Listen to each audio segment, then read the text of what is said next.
Good evening and welcome to City Council Study Session of Tuesday, January 7th, 2025. There are two items on the agenda. The first of these is AIM Norman Comprehensive Plan Update and Parks Master Plan.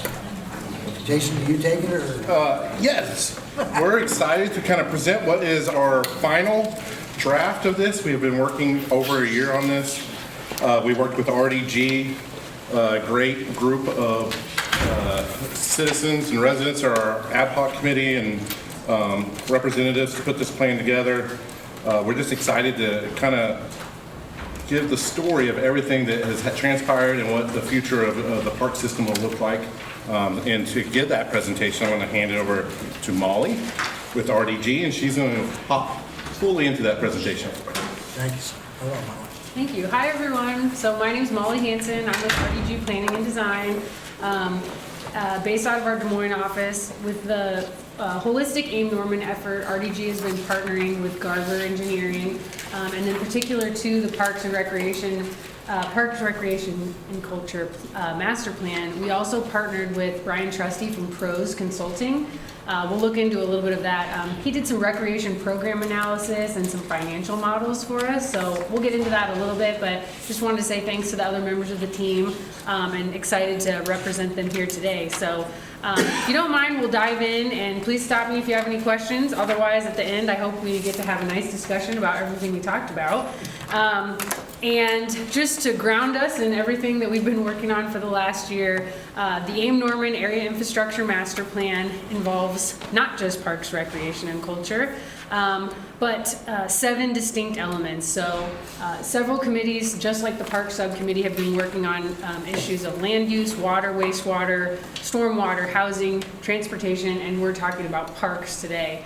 But there's been some really great opportunities, especially when it comes to synergies between plans and opportunities to share information and learn from each other that have been really great. So I want to give a big thanks to everyone who's been helping out with the AIM Norman Steering Committee and all those other subcommittees. Thank you all for all your hard work and the opportunity to do all these together while an enormous undertaking has been a really incredible opportunity for us to think about all the ways that these plans can support each other. The infrastructure plan or master plan, I'm sure you're aware of, just really talking about a wide spectrum of planning, community vision, getting the community involved, and hearing from them. So the public engagement that we're going to talk about is not just specific to parks. The public engagement that we'll talk about today was for all of these areas of AIM Norman. And so not only did we get a chance to find synergies with the consulting firm, but with the public to understand how these all kind of work together. And it's been great to get to know the members of your community. So again, thank you to the AIM Norman Steering Committee and partners. Hello to everyone who's here today. And this is our parks team. Early on, Marcus Madlock coined our catchphrase, which is "we're better together." And that really drove this whole process for us. But our park subcommittee was chaired by Lee Hall, and included Jennifer Baker, Dennis Brigham, Marcus Madlock, Mark Nanny, Amanda Prince, Sarah Sandcack, Cheryl Sheriff, and Roberta Pales. And early on, we established what we called micro committees.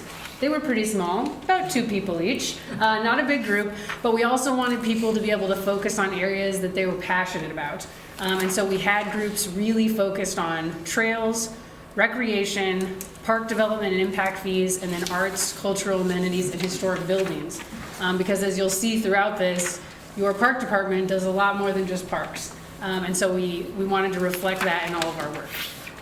So we'll start a little bit with process. This team has been to all of the parks and recreation centers and cultural facilities, and you will see on these maps how many there are. If you haven't been to all of your parks in Norman, I encourage you to visit them. There are more than 60 of them. It does take some time. So we started with inventory and analysis, and that's really getting to see everything, understand what the parks look like, what they feel like, what's in them. And how are people using them, along with facility tours, meetings with staff, public engagement. Our subcommittee met multiple times. Like I mentioned, a recreation program analysis, also a facility analysis, see how everything's holding up. Then we had some marketing and branding conversations with staff, did some goal settings, worked to find synergies with other plans, and then went into production mode to build the master plan you see before you today. So we're gonna talk a little bit about what we learned and all the amazing things that your Parks Department does here in Norman. This is a tiny map, but you can see all those green dots are parks in this community. And so first we went out and visited all of them. We also got to visit and tour the cultural and historic buildings. Uniquely, the Parks Department is also responsible for facilities, but then we also got to know the individuals who run the nonprofit organizations that are housed within these cultural facilities and learn about their programs and aspirations for the future as well. Additionally, there are recreation centers, some more traditional and some uniquely associated with schools or in other areas. And so, again, getting to know staff and walk through programming, things like affordable daycare and after-school programming, but also getting help with doing your taxes and things like that. And then out to some of the more prominent or newer features like Westwood Family Aquatic Center, and also, of course, the new YFAC. So when we mentioned public engagement, this was meant to really talk about all the plans collectively. These were big public open houses that people could come and learn about, what is AIM Norman, what are we trying to do, what do we want to learn from folks. So first it was really orienting people, but then we had great conversations with folks about, what they're interested in, what they want to learn, what they want to see in their community. And these were geographically distributed around the city so that at least one of them was very close to your neighborhood, your locale. So you felt like you could really have a more home base, so to speak. Additionally, because not everybody can go to a meeting, we, along with the staff, have been continually updating the AIM Norman website. And each of the AIM Norman plans received some website months. And so when Parks was featured, we really, met with Jason and his team, like, what do we really want to hear from people in the environment where they may be most likely to be honest with us?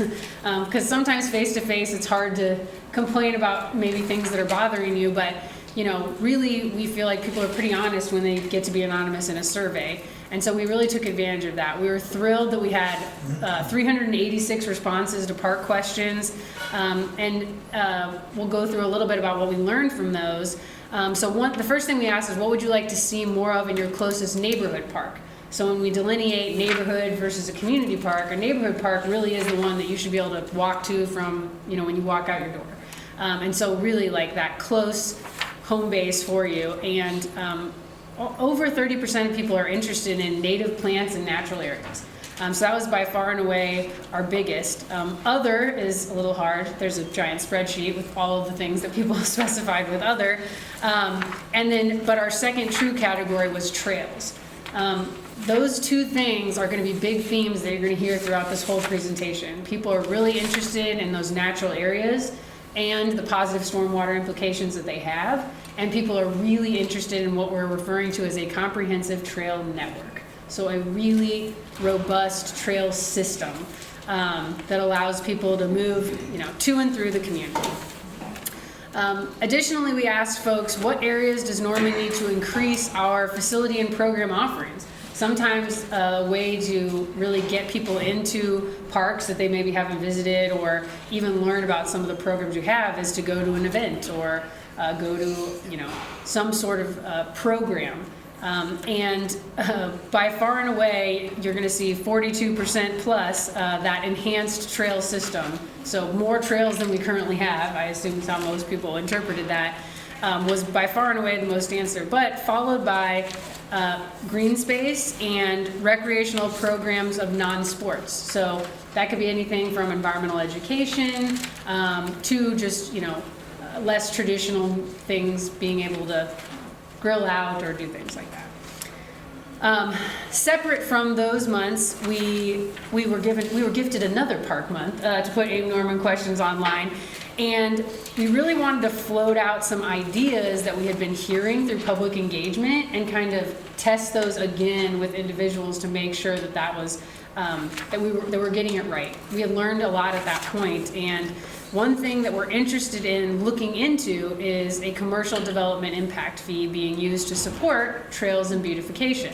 If you've ever built trails, you know it's not the cheapest adventure of a lifetime, but it is very worthwhile and it can really contribute to the quality of life of the community. And so we were trying to think of creative ways that we could also offer up some ideas for funding that effort. And so strongly support are these first two bars at the top that you see here, and we were thrilled to see that people really were interested in something like that, because it's not just building, it's maintenance. And so when you think about that beautification piece, really taking care of the things that we have was another theme that occurred a lot. So positive reaction to that. And then we also asked about the neighborhood development impact fees have been just crucial to the park department being so successful with all the neighborhood parks that are available to individuals.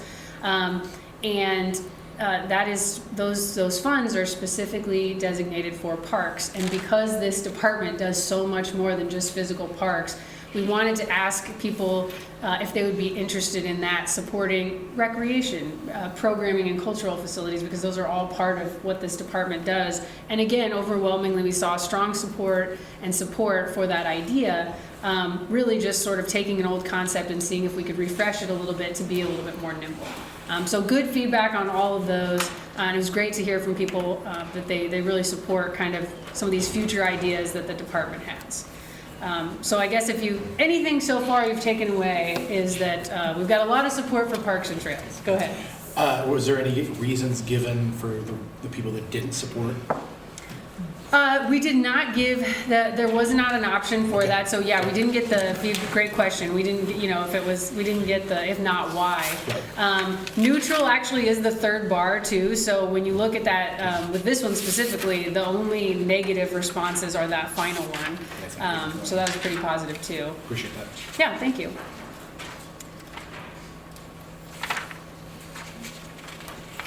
Okay, so I'm going to jump into a recreation program analysis. And if you've never been part of a process like this, get excited because we're all going to learn a lot.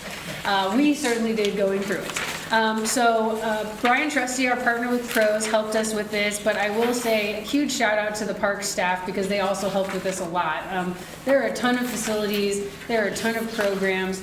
Really getting people together to do these evaluations as a group was incredibly helpful. So when we're looking at recreation programs, this is any formal program that's offered that you can sign up for and go to through the department. And when we look at these, we want to look at the age segmentation, so who they're serving. Is it, for the littles? Are we looking all ages? Is it, geared towards older adults? What is that age segment it's serving? Life cycle analysis in terms of not every program lasts forever. Sometimes they get a little tired and we got to dream up something new.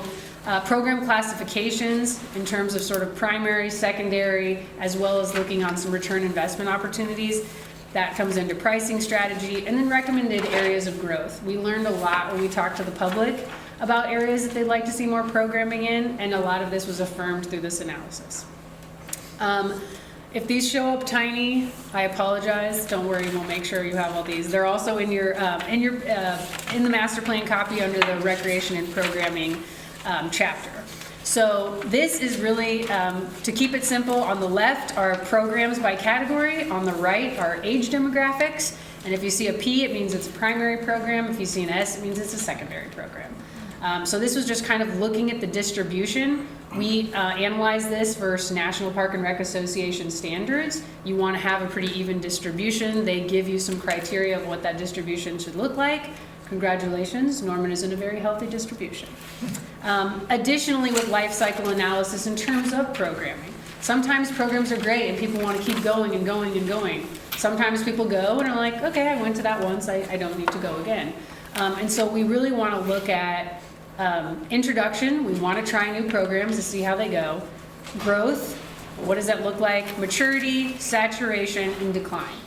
And again, we looked at all the programs that the department offers, and we looked at national distribution recommendation standards. And again, the Norman Parks and Rec Department fell right within those recommended national standards, which means they're trying new things, they're paying attention to what's growing and becoming more popular, they're either tweaking, changing, or thinking about another option for the ones that are getting a little tired, and every once in a while we got to retire one. And so that awareness put them right into those percentages that we were trying to reach. When we started talking about program classification, we put this into 3 categories: value-added services, important services, and essential services. Pretty self-explanatory when we start talking about the finances associated with this. Essential services are the kinds of things that, of course, a Park and Recreation Department is going to do. Most of them are free. They are available to everyone. Important services, these are those things that are really great to have. You want to have some of them for sure. Some of them may cost a little bit because they cost a lot to put on, but a lot of them are still really affordable and or free. And then those value add services, when you can go above and beyond, really provide a unique opportunity. It's something individuals might even be willing to pay for. And what is that mix and distribution? What should it look like in order to be fiscally responsible with your department? So similarly, we did a program classification distribution of all of the programs offered. And again, looked at the percentages. You'll see the highest being an essential, which absolutely makes sense. Another 24% in important, and another 20% in value add for unique opportunities. And again, those percentages were right with national standards that we want to see, and shows an opportunity for everyone in Norman to be able to take advantage of recreational programming through the department. So that was great to see. That helped us talk about pricing strategy, because you really do want to have a nice distribution of things that don't cost anyone any money, but what are the opportunities to maybe provide some enhanced experiences. So again, I apologize for the small wording. Again, on the left, core program areas, but then on the right are just different pricing strategies you can use for programs.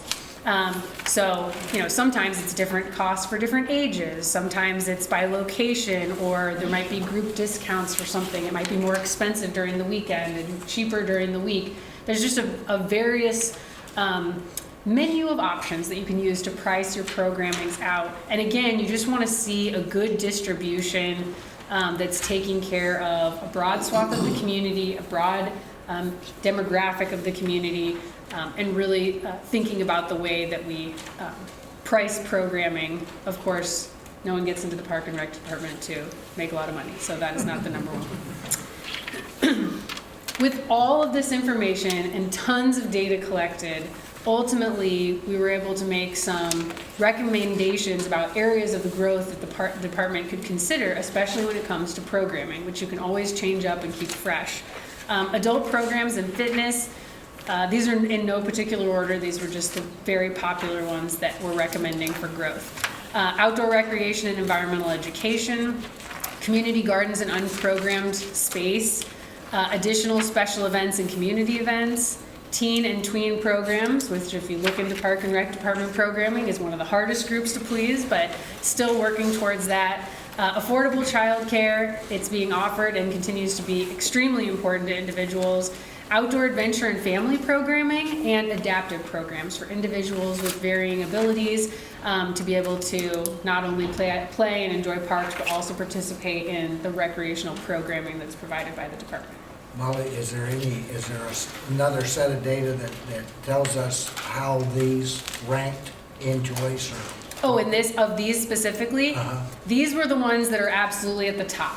Okay. So everything else fell below them. These were the creme de la creme of what were most wanted, and this is based on not just the recreation program analysis data that we just went through, but also all the public engagement. Yeah, thank you. Yeah, great question. Anything else? Okay. So another thing that we did is a prioritization analysis. We know that those lists of things people want are awesome and super helpful. We also know we can't do everything for everyone. And so we have to figure out a way that we can prioritize the work that we want to do. And so we put that into a weighted model.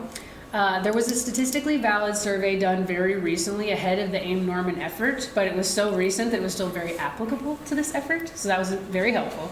And that was done in 2022, right? Mm-hmm. Okay, so that was the highest weighted because it was a statistically valid survey from your community, very relevant data. Additionally, we did a qualitative input, and what we call this is all the conversations we had in any public engagement opportunity that we had throughout the process. That also was weighted high. Staff input, they're the experts on the ground dealing with this every day. What works, what doesn't, what makes sense to you. And then from the consultant standpoint, we work with communities across the country. We're members of, NPRA and understand some of these national standards. So we put ourselves at the bottom, but we did want to, put some of that knowledge into this model as well.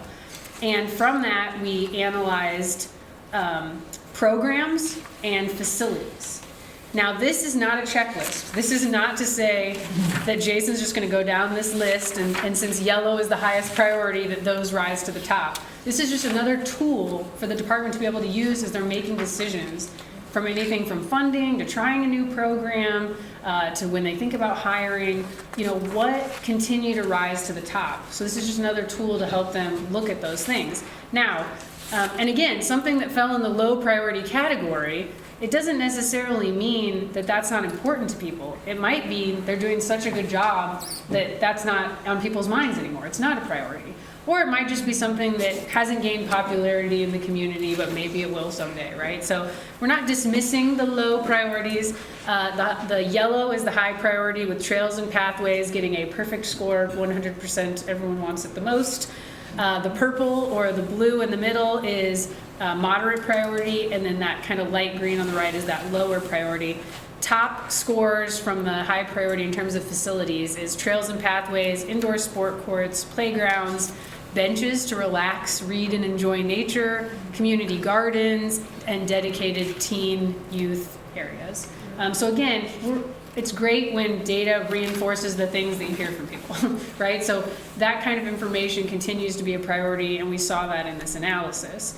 And then additionally, we did that with programs. So activities, events, things that people go to. High priority in the yellow, again, community events, number one. People were just raving about all the events that Parks and Rec put on, and not enough that they forgot about it. It was still a high priority. As well as adult art and performing arts programs, tennis and pickleball. I assume we're all playing pickleball now. Adult sports programs, community gardens, and nature and environmental education, along with youth summer camps, were some of the ones that, again, scored the highest that people would like to see prioritized. So again, this is a tool. It's not a list that we want to go through. It's just understanding kind of where priorities lie. And then the other assessment that we did as a team was facility assessments. So what kind of shape are the facilities that all these wonderful programs offered in, right? And some are great and some are not. What's hard to assess is your own facility, right? When you're in it every day, you get really used to whatever you see, and good or bad. And so what we actually did was kind of a blind assessment. So we pooled up all the Park and Rec staff and we sent them to buildings they don't work in with a checklist. And those checklists had categories in infrastructure integrity, accessibility, technology and connectivity, activation and programming, and modernization. It was very simple. We didn't give them a lot of instruction. We just said, walk through the building. None of us are experts. Mark these on a score of 1 to 5, what you see. And then multiple people did each building. So then we were able to average scores too, because, I might be a little, stricter than someone else or something like that. And so this is going to be impossible to read. Don't try. I'll tell you what it says. So the indoor facility assessment, up at the top are those categories I just said. Infrastructure and integrity, accessibility, technology and connectivity, activation and programming, and modernization. And on the left are all the facilities that we looked at. So that's the 12th Avenue Rec Center, Firehouse Art Center, Irving Recreation Center, Little Axe Community Center, the Moore Lindsay Historical House, Santa Fe Depot, the Sooner Theater, Westwood Family Aquatic Center, the Whittier Recreation Center, and the Young Family Athletic Center. So as you can imagine, these were all very different. And where you see green, it scored really high. Where you see red, it scored really low. This also is not a grade, right? We didn't turn around and be like, wherever you got a 1 in that category. This is just information. These are just tools to be able to help us make decisions.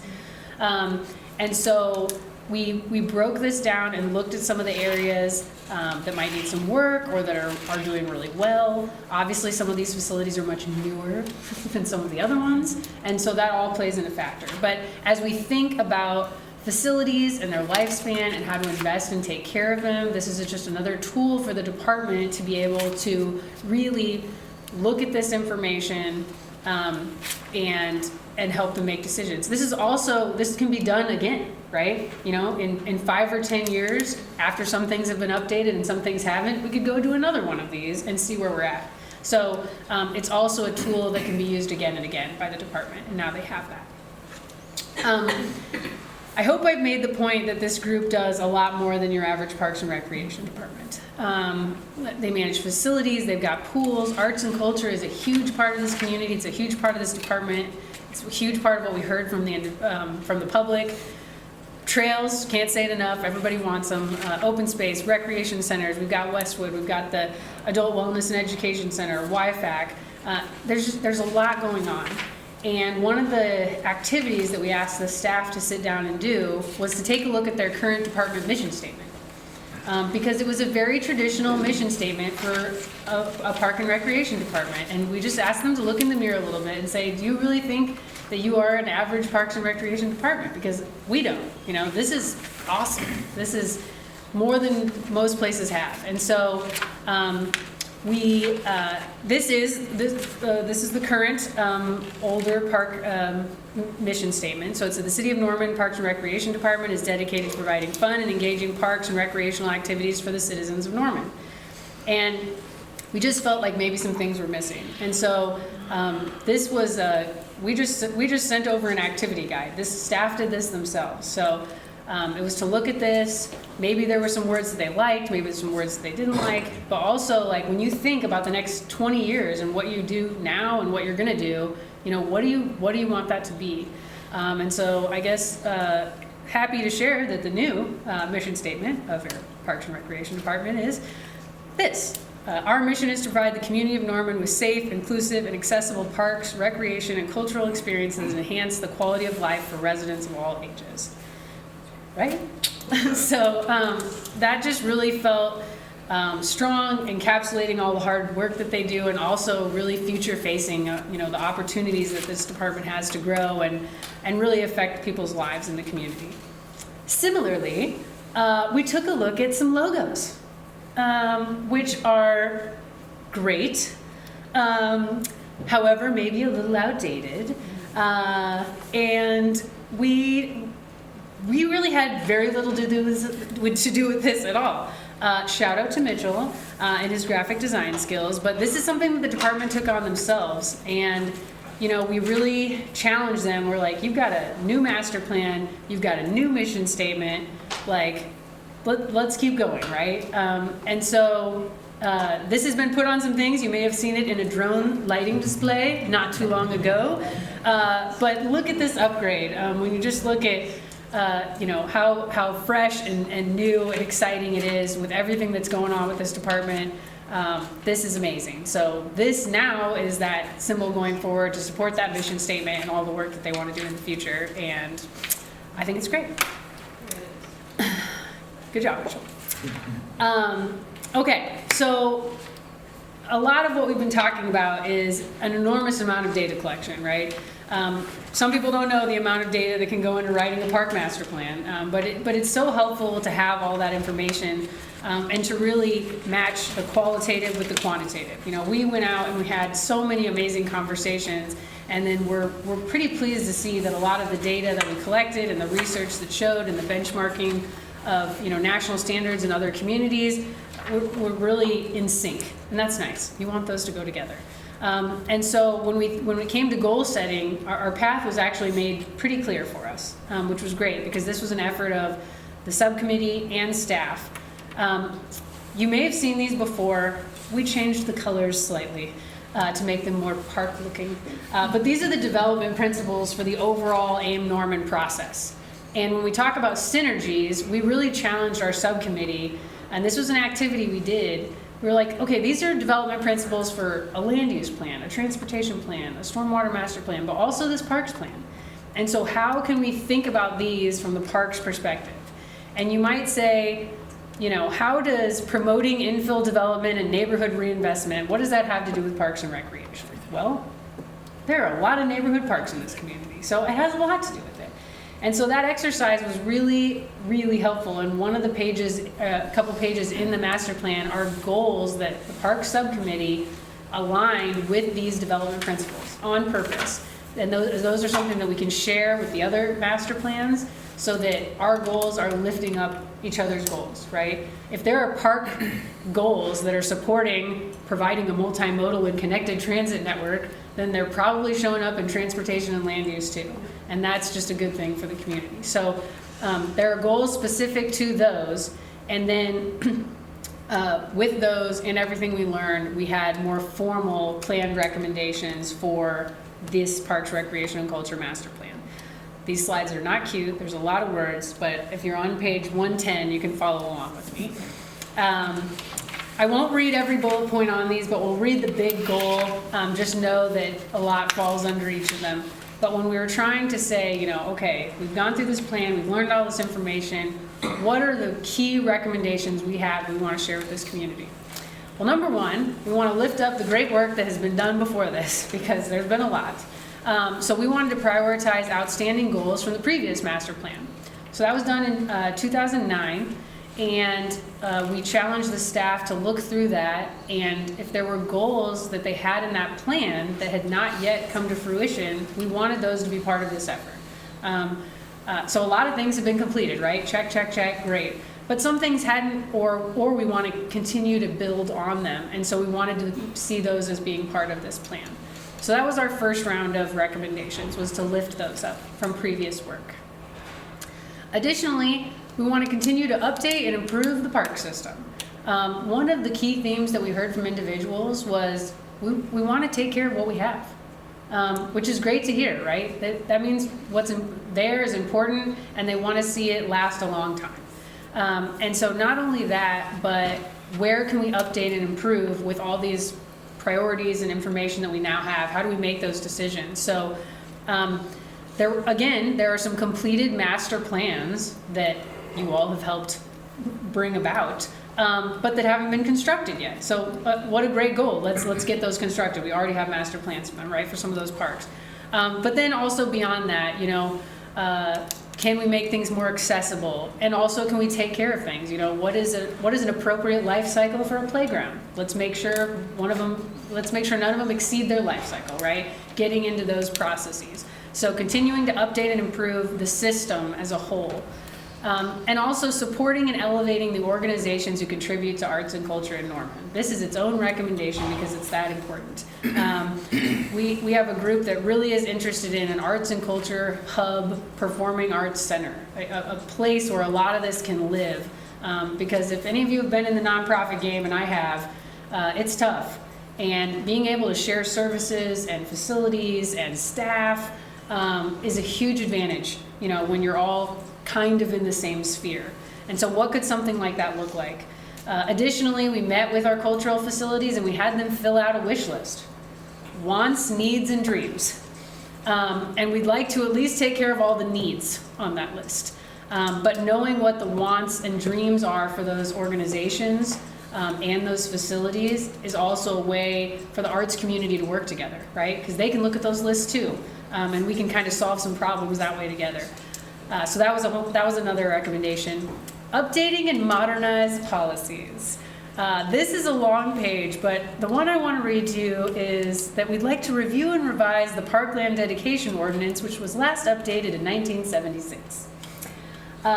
So, you know, there are a few ordinances that are really determining a lot for this department that could afford to be reviewed and perhaps modernized and updated. Though we're including the Park Development Fee Ordinance, again, wanting to review and revise what parkland dedication ordinance can look like. We want to explore the idea of a commercial development impact fee when we think about big projects like trails, a comprehensive trail network, and really making sure that we're categorizing everything appropriately, right? There are different buckets that support neighborhood parks, that support community parks, and things like that. So just making sure everything has the proper designation so it can get the proper allocation that it needs. Creating opportunities for connection and growth. Number one here is to create a comprehensive trail network master plan. If we want to build trails, we got to figure out where they need to go. This will probably also, when we talk about synergies, be emphasized in the transportation plan, likely the land use plan. So there's opportunities to figure out what that could look like. And then perhaps even pursuing an accreditation of some sort that helps you keep track of things like this. All the data that was collected through this process can help departments, city departments become accredited and kind of, bring you in a more elite group with other park and rec departments across the country. Protect natural resources. Oh yeah, go ahead. On the previous page, Yep. the one before that, Oh, enhance marketing and brand awareness for the department. previous page. Oh, sorry. The repurpose, what would that entail with those specific parks? Or like, what is repurpose? Oh, sorry, I mean? see what you're saying. Go ahead. That's probably just a little bit of a community input. When you look at Rock Creek and Russell Bates especially, those parks have a whole lot of water running off of the developments have been around them that has been put in place since we developed those parks. And there's not a whole lot of purpose or use, and they're not really true neighborhood parks because there's not neighborhoods close to them. They were at one point donated to the Parks Department before we had certain land uses adopted through our parkland dedication. And those currently would not meet our criteria to become a park. So we just like to review it, and they could stay a park. We just want to find out what would be the useful purpose of them as a park. Is it better as a pond? Is it better just leaving as a walking trail? Do we keep on referring to it as a park? Do we refer to it as something else? Is it something that really doesn't fit the definition that Norman has for parks? And they're just kind of out there named as parks, and they're not really a neighborhood park, and they're not really a community park. So we just have to figure out what the purpose are for those. And so they can just be open green space. That's Correct. not a park, it's not Right. anything, it's just Yeah. an open, like Russell Bates, I know is completely surrounded by Yeah, and commercial development. And that one has progressively got worse. We used to have soccer goals and backstops and benches and tables down there, and now I would say probably it's a mush land at best during the year, but probably a good 3 or 4 months of the summer it has water in it all the time because everybody runs their irrigation around that, and it drains directly into that area. So the trail there is probably the only, not, but Yeah. open green space. And there's no connectivity, not great connectivity to Just like Russell 24, Bates. yes. Okay. Would the question also be to that is who mows it, who maintains it? I would, in a dream world, if you're asking Jason, yes, I would love to talk about that, but we're probably in a realistic world that will always probably fall underneath the Parks Department because we still mow and maintain most municipal areas. Okay. And this actually is great as we go into this because we're talking about protecting natural resources. Throughout many of our conversations, protecting the water quality and quantity of Lake Thunderbird came up as part of the AIM-Norman process. But also just stormwater and native plantings came up a lot with individuals too. So that could be a great example of, there might be a purpose to, a small pond or natural plants or things like that to actually do some good stormwater work in some areas. And we saw that people, that's a priority that individuals in this community have.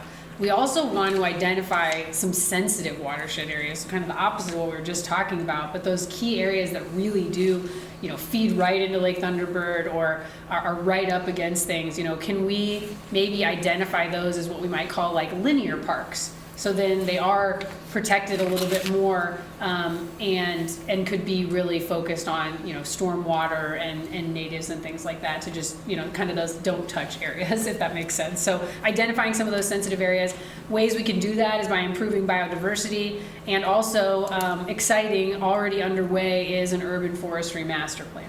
And so with that comes, you can combat heat island effect, you improve biodiversity, there's lots of options of things that can come with that too. So lots of opportunity when we think about both protecting water, but also thinking about stormwater implications in the future.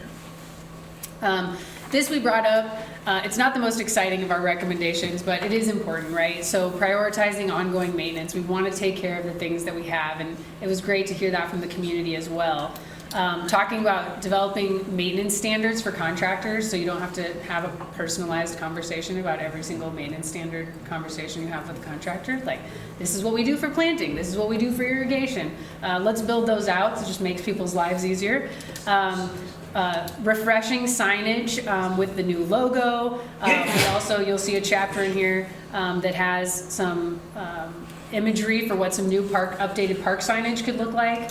And then also, what does an annual inspection of all of these? You got a lot of parks. What's that process that we keep them all, functioning pretty regularly?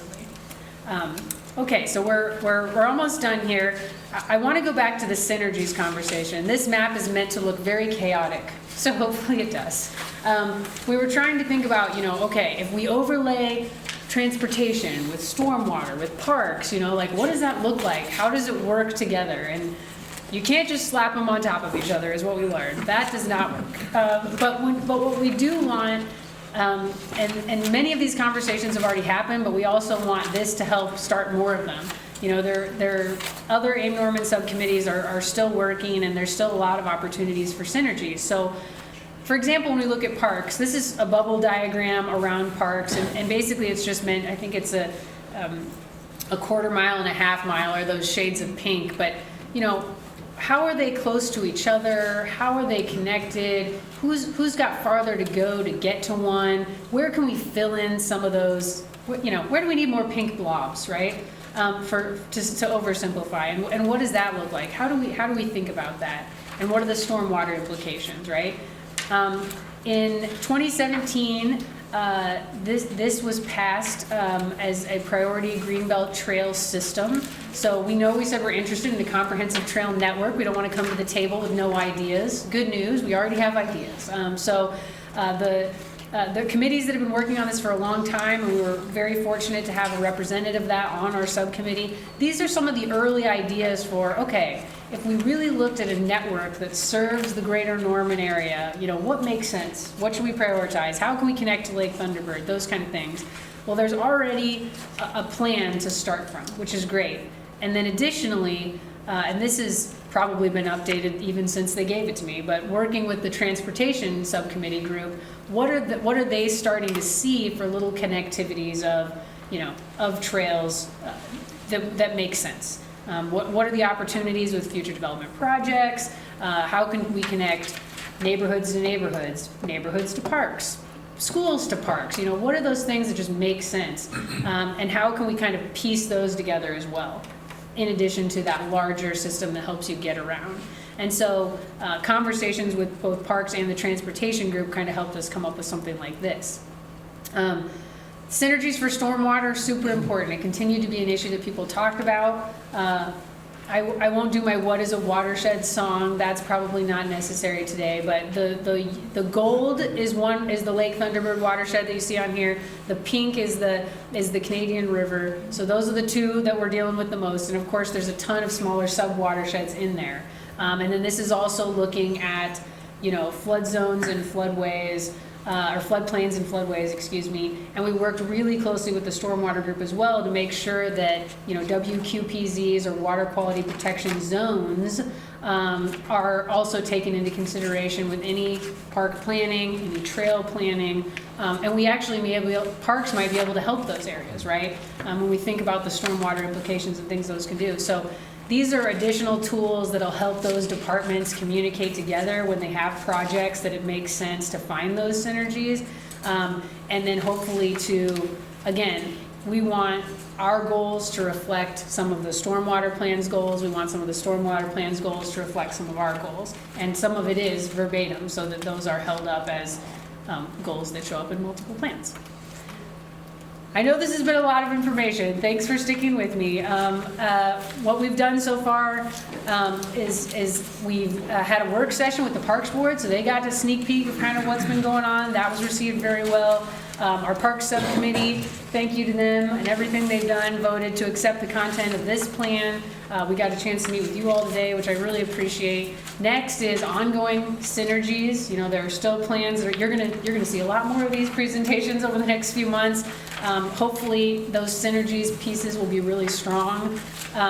There will also be style guide reviews. We've got the AIM Norman branding, we've got this look, so we want to make sure that these plans, they don't have to look exactly alike, but you know, they have a vibe. We want to make sure that all goes together. Ultimately, the Parks Board will vote on this, and then you all hopefully with council. So that's just what's next for us. Of course, you'll have sessions to hear from all the other groups as well. But thank you so much for your time today to kind of walk through this. And if you have any other questions or things you want to chat about, we'd be happy to do that. Questions from all of you? Well, first, I just want to say the directory here, the inventory, absolutely love that. I think this needs to be made public. I don't know if we have it on our website already, or Not yet. Not yet. I mean, just this is amazing. Telling how big the parks are, the amenities that each one has, pictures of each one. I mean, that's great. I've looked at the recommendations. Yeah. I know you're short-handed, so it said you're looking for 3 technicians, an irrigation technician, 2 other technicians, and then a specialized crew, like flower beds, things like that. I know all our departments are way short-staffed, and the budget's very tight on that. But when I get it, that I have, Chris and Michelle has the cleanup crew still going on. It's giving individuals, homeless individuals, and low-income people a chance. Maybe, how's that program going? We're coming to you on the 21st. Okay, great. Well, I don't want to ruin that presentation, but if that program's going great, maybe there's some way to incorporate, because that would be the kind of things that they would be doing anyway, flower days and cleaning, and, you know, so just an idea there. That's great. I love the adopted park, and I really want to hear that watershed song. But other than that, I was thinking the same thing. I was like, oh no, Molly, be quiet. it is like that. I am a Bill Saturday morning cartoon song. No, that's all I have. Thank you so much. Thank you. Oh, sorry, one more thing, sorry. And the assessment, the thing that surprised me on the public internet access and all of our rec centers and the Firehouse Art Center is all one. And so, you know, I understand you probably don't need internet at the swimming pool as much as you do, but at the Firehouse Art Center, where we're giving classes and things, you know, I think that should be a priority, and at our rec centers, because a lot of kids are there with their iPads and they don't have internet connectivity, and they're getting classes there, so I'm glad that got brought to our attention, so. Yep, thank you. Yes, sir. You briefly touched on this on the synergies page. Oh, sure. You talked about transportation and the connectivity and all that, but did we look at assigning any kind of walk score to the parks, to each one of the parks, just to show how it's, you know, connected to the trail system, or how it might be, you know, Park A is close enough to Park B that you could walk the distance, that a comfortable walk kind of thing, just really highlighting where we might have great connectivity for pedestrians and where we might be lacking. Not formally, but that's something that we could definitely dive deeper to with this. So this is just showing GIS layers, so Yeah. we could definitely do that with this.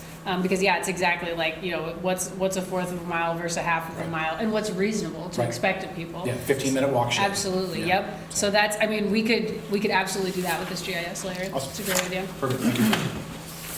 Yes, sir. The development we just approved at Jenkins and Highway 9. Mixed use, and there was a playground in it, but I don't know that it was actually a city park. And I don't recall us discussing actually what that development, if it would pay towards a park, improvements at Reeves Park, since that's the closest city Right. park. It's a private park option. What's remember the name of the development? Sooner Center Village. Village. Yeah, there's an enormous amount of green space in there. They included walking trails in those green spaces. They had the playground area shown, so combined, they're way over the requirements for a private park decision, so that's what we recommended Park Board was to do a private park in there. And the park inside of it is a private park, but Well, with public access, that happens a lot of times, you get private parks with public access, so it just needs private maintenance, and they often opt for that because they can maintain it more regularly than we can, and do things that we necessarily can't, staffing levels that they are. So it won't be a, And they also can build their park quicker than what we could. Typically, when there's a new development, our park would come in towards the end of the development because that's how we collect fees. We have to have all the fees before they build. That's part of their development, so it comes faster.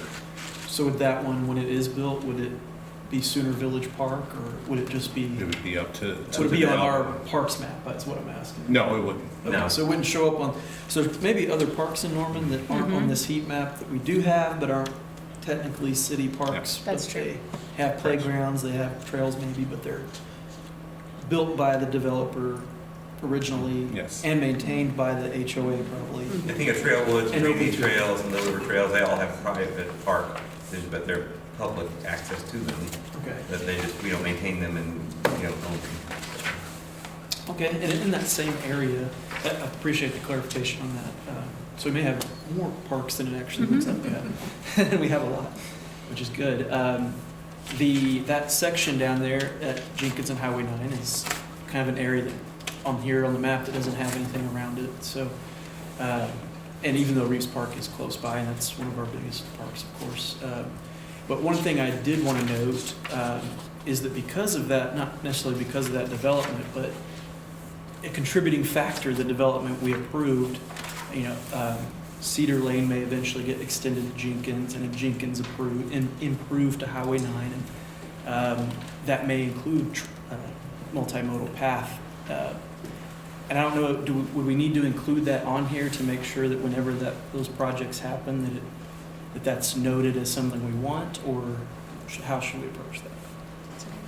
You're asking about the potential of adding a trail in the future? So on here, on the trails thing, we have it on Cedar Lane, Yep. and it shows it going all the way to where Cedar Lane currently ends, that little blue part. But a long discussion about Cedar Lane eventually extending to the west to Jenkins, and then Jenkins being improved to the north as part of that new development. And that could include a multimodal path. And so I wasn't sure, do we need to include it on here for that to be known that that's what we want whenever the project does happen Like in someday? here too. Well, that and communicating that with our transportation group too, because I think, so both probably. I mean, I think if that's something that could be future facing, and again, opportunities come with development, right? So if they're gonna build in those areas, so we'd wanna let both Parks Group and the Transportation Group know that that's something that's a priority, because they can put that into future map projections. And that project doesn't include the Cedar Lane part, but they are going to be improving Jenkins, and I recall it being a 10-foot multimodal path along So Jenkins. when we talk about modernizing our policies, I think that is something that we brought up several times. Our parkland dedication in 1976. So trails weren't a big concept back in '76.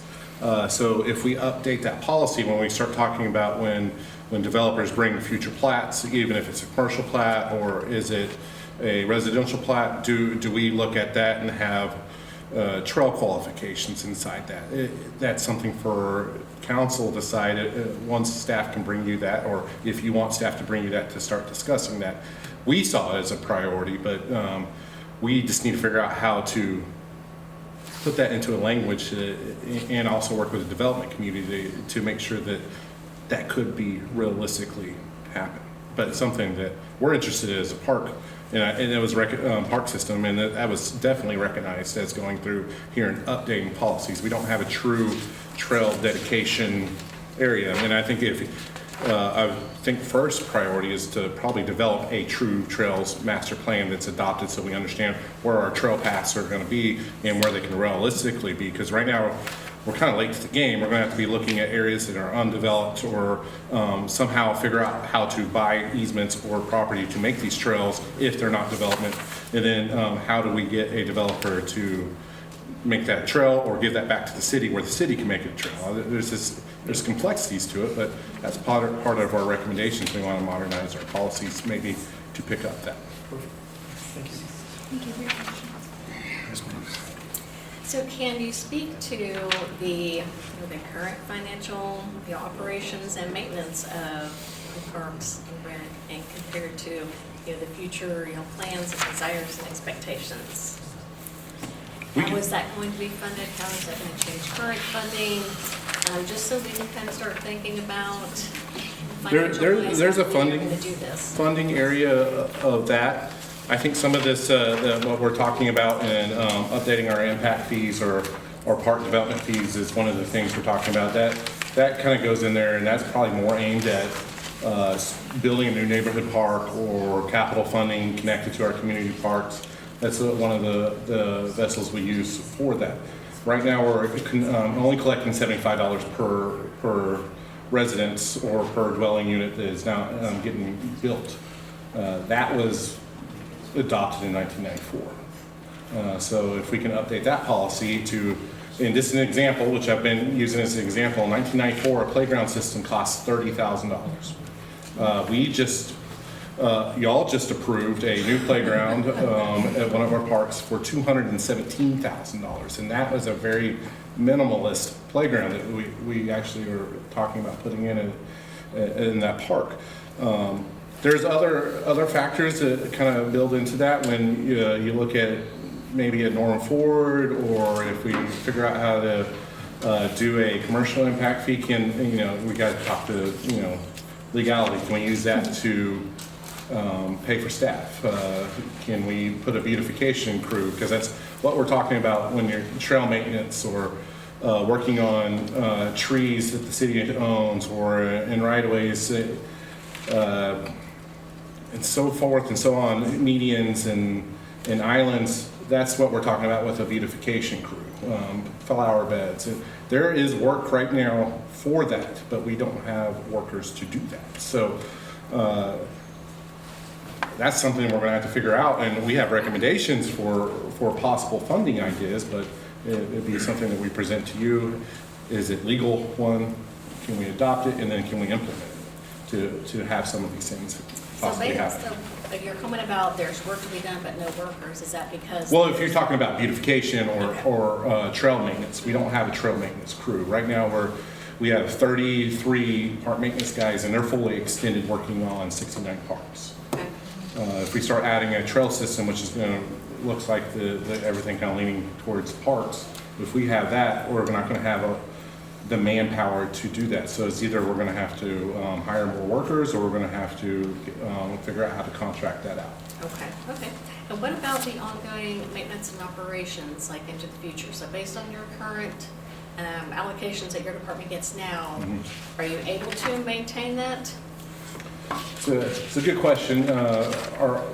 From the operating side, I would say, yeah, we're decent, we're good on the operating side. On the maintenance side, I think that the square footage that has been added to us through YFAC, adult wellness, and even Westwood Pools, and somewhat the libraries, no, we're short on that. We're very short on the maintaining areas.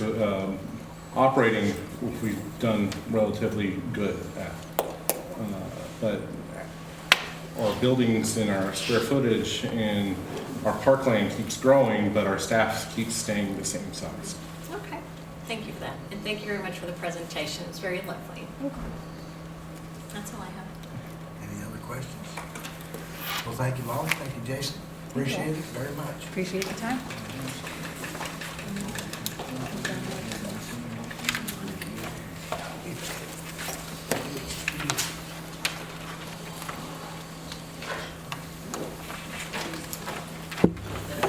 Item number 2, discussion regarding facility repairs and ownership of the Whittier Recreation Center. You get me again, yay! So here to talk about the Whittier Rec Center. That's where my career in Norman starts. I was there for 15 years before I moved up to City Hall. I love that place, and recently we had an incident that happened out there. We did have a quick connect hose that the connect was left on in a mop closet. That quick connector that connects that hose busted over a weekend. We came to Whittier and we saw a lot of water. So our first call was too much water for us to clean up. So we did call a contractor out there to dry everything. As they were working on drying those walls, they removed some of the sheetrock, and behind the sheetrock was mold. So it's evident that we've had a lot of water problems out there, and we didn't really realize it because it was encapsulated behind walls. And when we look at the problems, we're starting to discover we had roof leaks we didn't necessarily fix in time. Drainage from the top of the roof, the drainage actually goes, it's an old block building, simple architecture, it goes through the building. Some of those drains were leaking or or connected correctly, and it's been leaking in the walls. We also had plumbing fails that we didn't know because it was older plumbing. We have a shower inside the office. When these buildings got designed in the mid-'70s, I don't know why they put a shower for staff in the office. My 15 years, nobody ever took a shower in there. We had showers in the restrooms we were having leaking, but behind that, evidently the shower's been leaking behind the wall for years, and nobody has really noticed this. So what we found was black mold, which is a bad kind of mold. The good news is that it was encapsulated and it was not airborne at that time. Once that we started taking those walls apart and trying to dry out the walls, it did become exposed, and it also helps that to become airborne, which is bad. So we are in there currently taking out all the mold, and we think it's going to. They've been doing it for 2 weeks, and they tell us they still have about 2 more weeks to get all the mold out of the building. So I've got an estimate of somewhere in $150,000 to $200,000 range to get all that out of the building. Good news is a portion of that can be related back to our cleaning contractor that did cause the leak by leaving the water on with a quick connect hose.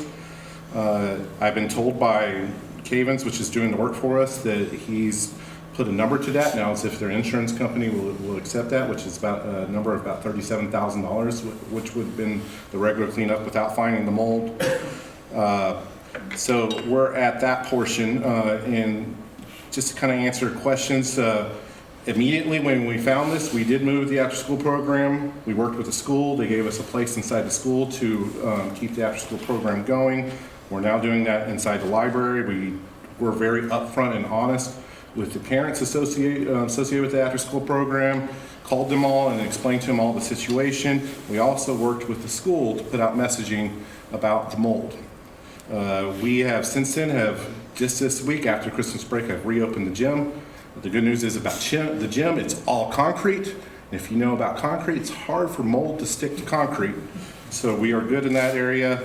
Moving forward with that, when we're thinking about what is our schedule to reopen, like I said, we still have about 2 weeks to get all the mold out of there. After that, we think that we'll probably have another month if we want to move forward with repairing.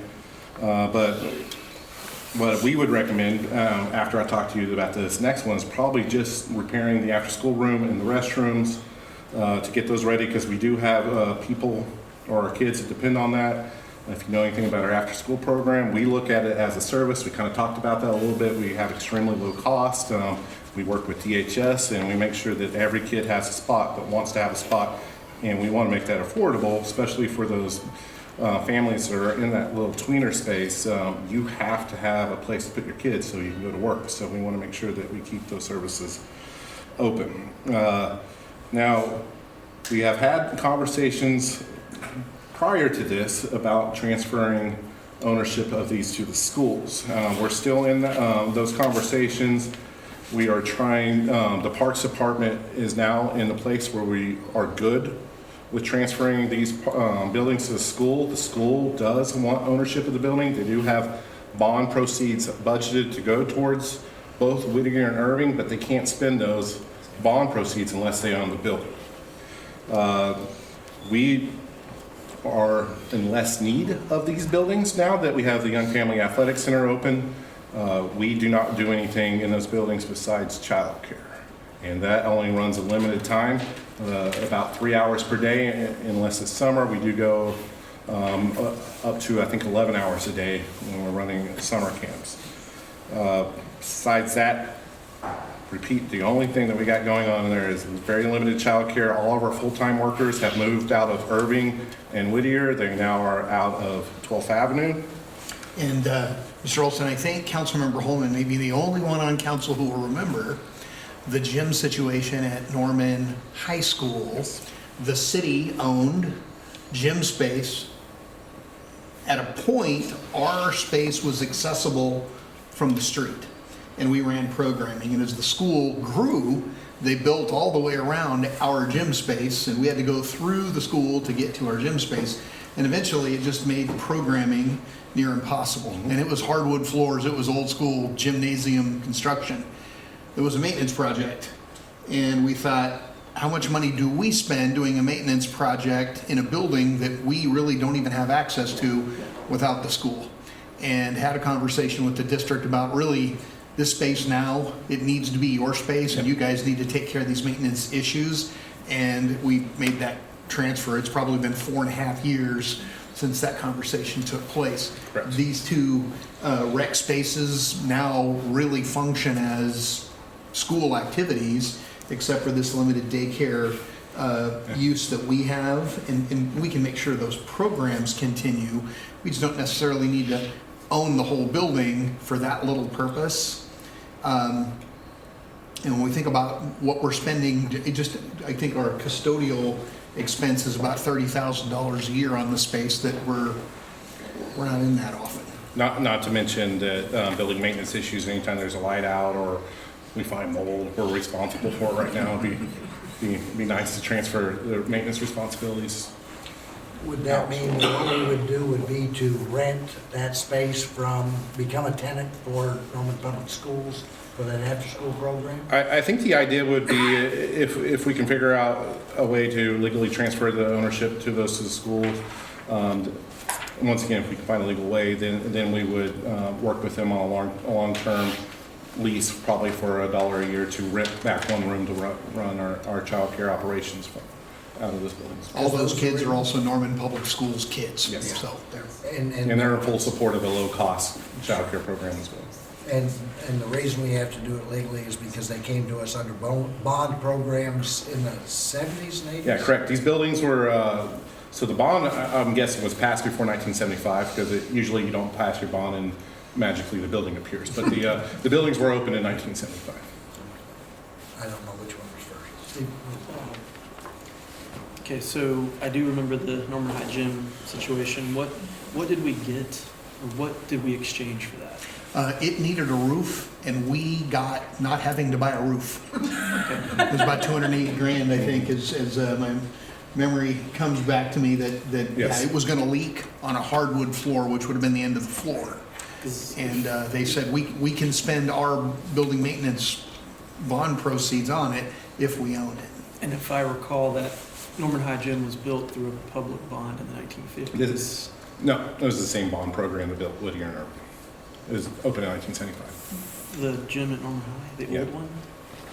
It's interesting, because in the pictures of it, when it opened in 1953, the gym is there. Maybe it got There's a redone. building there, I don't know.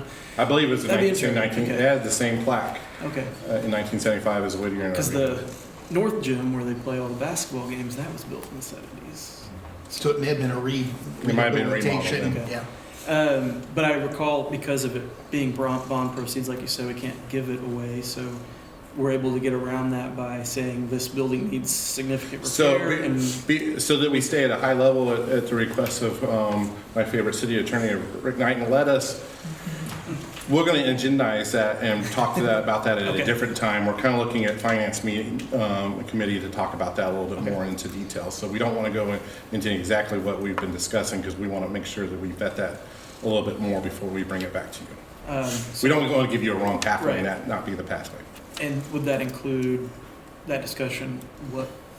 What in exchange would this be a similar situation with Whittier, that it needs repairs, so we don't have to get something in return? Cost avoidance. Okay. Okay, and then, so at Irving and Whittier, I mean, as a kid on the east side, sometimes we would go to the rec center, the rec at Irving in the summer and shoot hoops, or on the weekend inside, or that doesn't happen now, or it's... No, so if you're on the east side and you want to go to open gym, you go to 12th Avenue. Since YFAC is open, we basically have abandoned all of our programs out of there besides the child care program. it is very hard for us to program on any consistency because the amount that the school uses that facility. That's been part of my concern, I guess, is that the YFAC is on the far northwest side of Norman, the 12th Avenue Rec Center is on the northeast side of Norman. And without Whittier and Irving, there are no rec centers south of Robinson in Norman. And most people that live in Norman live south. Most of Norman's population is south of Robinson. And I think about, kids at Vicksburg, Section 8 low-income apartments. They're not kids that can walk to 12th Avenue. They're definitely not riding their bike to the YFAC probably, and I doubt they're riding the city bus all the way over there. And so, you have a situation where they're able to walk across the street and go shoot hoops, and now they have to find transportation all the way across the whole city. I have not been able to do it for the past 2 years. So. 2 years, yeah. So ponder. That's always been my concern about not having the rec centers, is that the other ones we have are not centrally located. When I think about the picture that Molly put up on the screen for us, and we looked at all of our park spaces, what you may be visualizing, it just, when Irving and Whittier were built on the school sites, made perfect sense. That's how the programs worked. It worked great. The schools have grown. We have grown.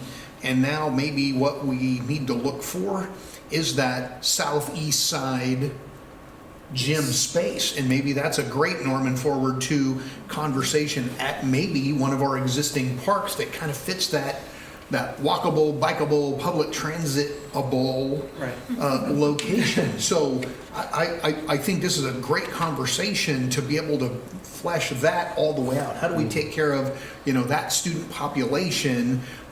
We think both of the middle school rec centers are going to be fully programmed by Norman Public Schools in very short order, and they'll be improved and upgraded, and the kids will still benefit dramatically from the assets.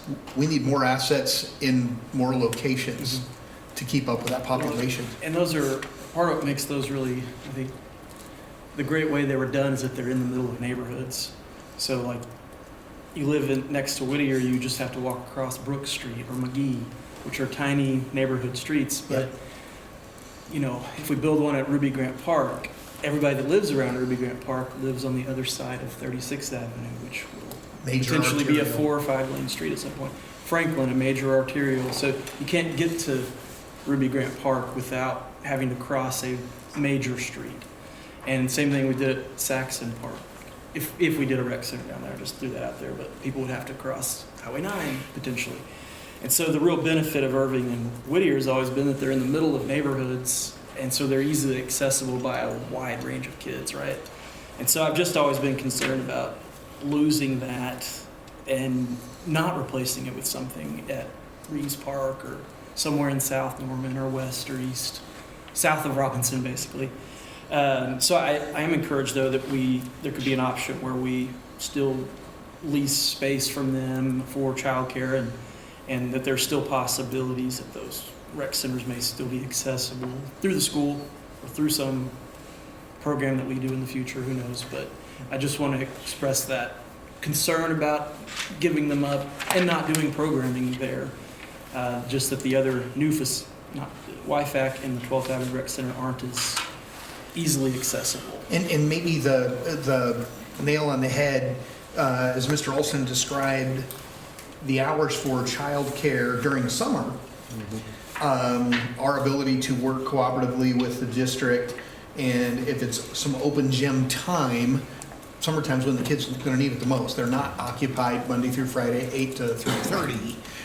And can we help occupy their time with something constructive in that space on an improved gym floor with improved HVAC with the school district's efforts in that investment? Would the similar thing apply to Irving Rec Center as Whittier, where we don't know of any significant problem at Irving, right? Mold or anything?